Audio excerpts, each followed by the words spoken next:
ஒரு lead magnet தயார் பண்ண ட்ரை பண்ணுங்க.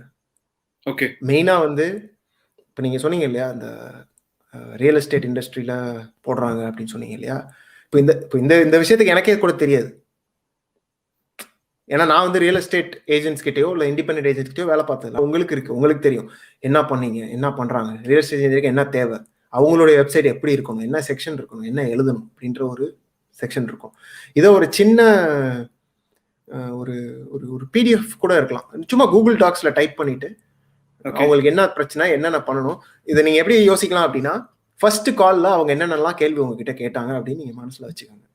ஓகே. எல்லாரும் மிக்கவாறு எல்லாரும் ஒரே மாதிரி கேள்வி தான் கேட்பாங்க. கரெக்டா? ஃபர்ஸ்ட் கால் வந்து அப்படிதான் இருக்கும்.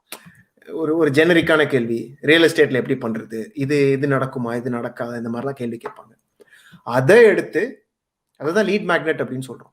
ஒரு கூகுள் டாக்ல எல்லாத்தையும் ஆன்சர் போட்டு உங்களுக்கு தேவையான ஸ்கிரீன்ஷாட்லாம் போட்டு எக்ஸ்போர்ட் ஆஃப் பிடிஎஃப் கொடுத்துருங்க. ஓகே. கொடுத்துட்டு லீடு லேண்டிங் பேஜில் லீடு எடுக்கும்போது அவங்களோட பேர் இமெயில் போட்டோன்னே இந்த பிடிஎஃப் அவங்களுக்கு போய் சேராங்க. ஓகே. ஓகே. பார்க்குறவங்க எல்லாரும் சில பேர் கன்ஃபியூஸ் ஆகிட போகிறாங்க. ஏன்னா அவங்களாம் வந்து அப்வொர்க் லெவலில் இருக்காங்க. இது கொஞ்சம் அட்வான்ஸ்டான விஷயம்.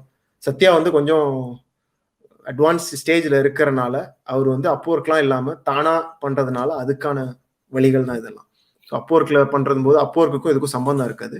இது வந்து சோஷியல் மீடியா வச்சு நமக்கு ஓரளவுக்கு எக்ஸ்பீரியன்ஸ் ஆனதுக்கப்புறம், இண்டஸ்ட்ரி என்னன்னு தெரிஞ்சதுக்கப்புறம் இதெல்லாம் பண்ணலாம்.